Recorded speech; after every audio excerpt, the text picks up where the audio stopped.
Welcome back. In this session, we are going to understand Kubernetes service, and this is one of the most important topic you should understand and master it.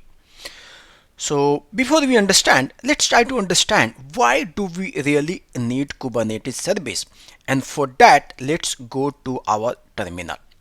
So here in our terminal, I'm running a deployment, and this deployment has two pods. As you see, this is the one pod and this is the another pod, and both are ready and this is running. Now if you want more detail about these pods, right, we can pass a wid void, then we see more details about these pods. So again, for this first pods, we see it has this IP address, and second pods has this IP address.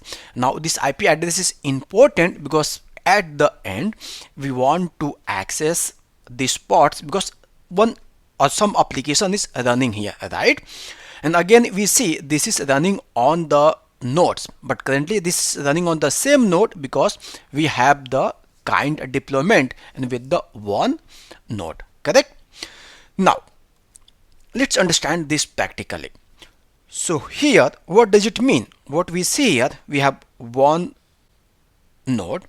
On this node, we are running two pods, pods 1 and pods 2.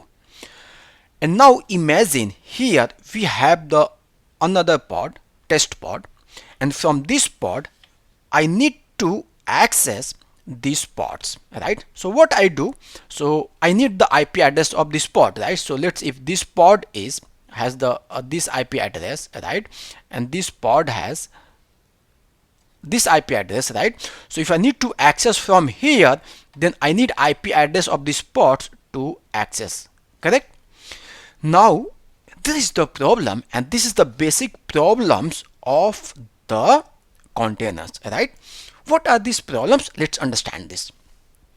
So let's scroll down. I have already written here. So we know pods are not a permanent. Why? Because pods get created during couple of times, right? One is rolling update. And you remember when we do the rolling update, so what happened? So old pods get deleted and new pods comes up, right? So what does it mean? Let's go here. So it means if we will go and do the rolling update, it means this pod or this both pods going to be replaced, right? Then from this application, right, if you are trying to access this pod, what does it mean? This both got deleted, then this all IP got replaced, then we are going to get some error over here, correct? So this is the one problem, right? Well, now let's go back to our document here. What is another problem? So again, we know this is not permanent. Why? Because of the scaling, and we understood this very well. So again, let's go back to our terminal here, and we know when we are doing the scaling, let me revert back this. So when we are doing the scaling on when of the huge traffic, and let's assume if we are using HPA, horizontal pod scaler, so what it's going to do is going to create the multiple pods for us, right? So again, currently if our this application accessing these two pods, but now we have two additional pods, then this has the new IP address, then again this application not going to access this application because we have manually configured these two IP address to this application, right? So again, this is the next problem. Well, there are many more problems. Let's understand this one by one. Again, let's go back to our documentation, and another problem could be from the node failures, right? Again, let's go back to our terminal here. Now we see this is running on these nodes, right? Currently both pods are running on the same node, but in the real time, and we are going to do in some time, so we will have the cluster running on the Azure and the AWS, right? Then we have the multiple nodes.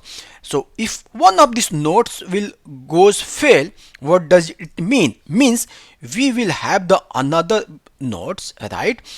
And the pods from these nodes going to be moved over here, correct? So again, we will have the new pods with the new IP address, and that's creating the another problem. Well, go back to our document. So whenever we have the rolling update, we are doing the scaling, or any of our nodes getting failed, then we having problem of accessing our existing pods and the new pods, right?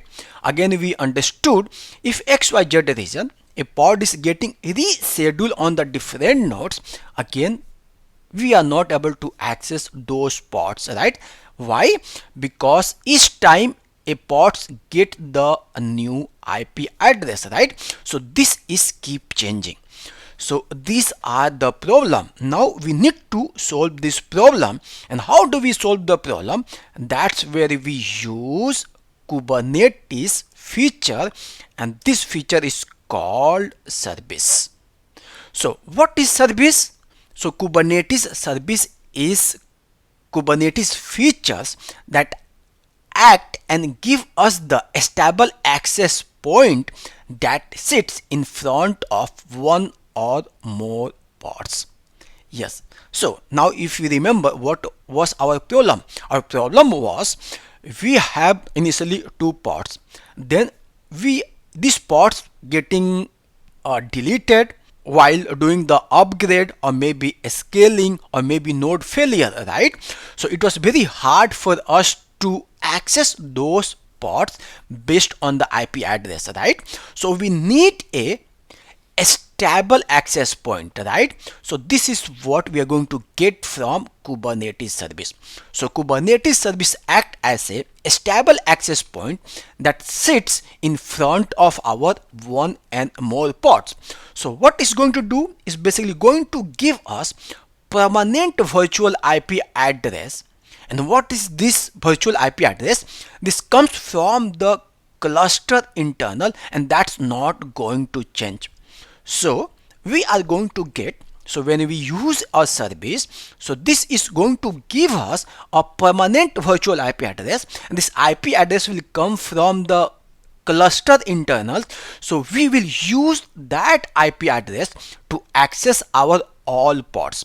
How it will work, we will understand, but now for time being, using Kubernetes service, we are going to get the permanent virtual IP address, and we will use that IP address to access our pods on the deployment.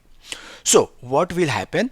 So it will automatically track which pods are healthy and available based on label, and that's most important things how service works. So if you remember, right, I have mentioned multiple times, so when we have been creating any deployment, any replica sets, any pods, right? So there was the metadata, right? In metadata, one of the metadata was the label, right? So based on this label, we are going to do the configuration, and based on this configuration, service will send the traffic to those pods. So basically now using the service, we can say we are going to get the load balancing feature that's going to match the all pods. Now let's understand this. So again, let's go back to our terminal. Imagine this is our cluster, and within this cluster we have a node. So let's say this is our node 1 and this is our node 2, and in these nodes we have the pods. Let's say we have the pod 1, we have the pod 2, we have the pod 3, and we have the pod 4. Now what we are going to do, we are going to create a service within this cluster, and now these pods, if we are going to give a label here, label as let's say nginx, nginx, and for each these pods we have the nginx, then this service going to map to these existing pods. So let me do like this, it will be reverse. So from this service we are going to map to this pods. So if, let's say, if you have the another application here running on this pod, if they need to access these pods, so what it will do, so instead of accessing this individual pods, it's going to access this service, and using this service we are going to make all these pods available to this new application. So this is how service works. So let me delete this and again go back to our notes where I was explaining. So now, as I said, so instead of calling pod directly, now we will talk to the service, and when we create the service, then you will understand why this I'm calling this. So the way we create the pods, right? So when we create the pods with the nginx, then we are going to create the service. Let's say if service name is nginx service, then the application which want to access our nginx pods, so they will call the nginx service. Now this nginx service is going to point out to our nginx pods. So there is different types of the service, and we are going to understand these now. So there are basically three types of the service inside the Kubernetes, and one of them is the cluster IP. Then we have the NodePort. Then we have the load balancer. Now let's understand this one by one. So what is the cluster service? So cluster service is the default service. What happened? If you remember, I said when we use cluster service, right? So it will get the internal IP address from the cluster IP. I will show you in the next session when we will do the demo.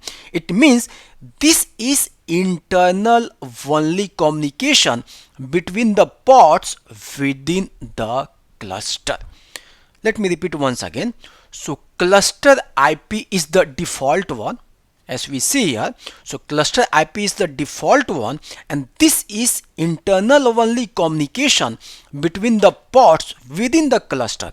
It means this is going to serve two purpose. One purpose is, let's understand again from the diagram.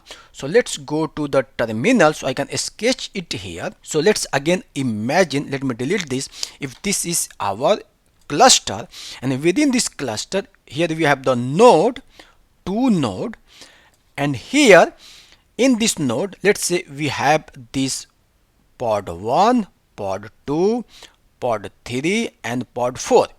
Now here we have the another pod. Now let me change the color of it. Another pod, and now this pod want to access this nginx pod, right? So what we'll do, we can go ahead, we will create here service, nginx service, and then let me change now color. Now these pods will call this service. Now this service is going to point out, it will be reverse to our these pods, right? So now you see it's doing two purpose. First purpose, this service is going to act as a load balancer, right? So now from these pods, when the request will come to this service, then this is going to send traffic or going to distribute traffic to these different pods, right? So this is working as a load balancer, or we can say internal load balancer, because this is internal, right? Whereas another use case we see here, this is also working as a service discovery, right? So here it didn't matter if in the future we will have more pods here, right, for the nginx, and we understood this service is going to find out all these pods. How? Based on the labels. Again, you will understand this in more detail in the next session when we will do the hands-on.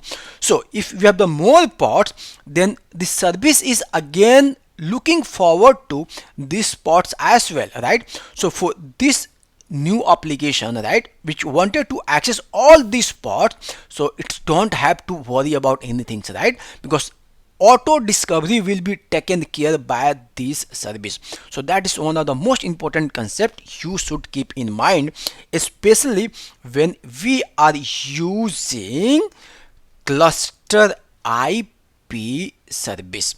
So what is the cluster IP service? As I said, right, so this is the default one and this is internal only communication, right? So whether if you are looking for the internal load balancer, or maybe if you are looking for the service discovery, right, if you want to discover if there's many pods are getting added inside the particular application, right, so you will just point out to the service and service will take care of the discovery of the new pods, right? So cluster IP do two work.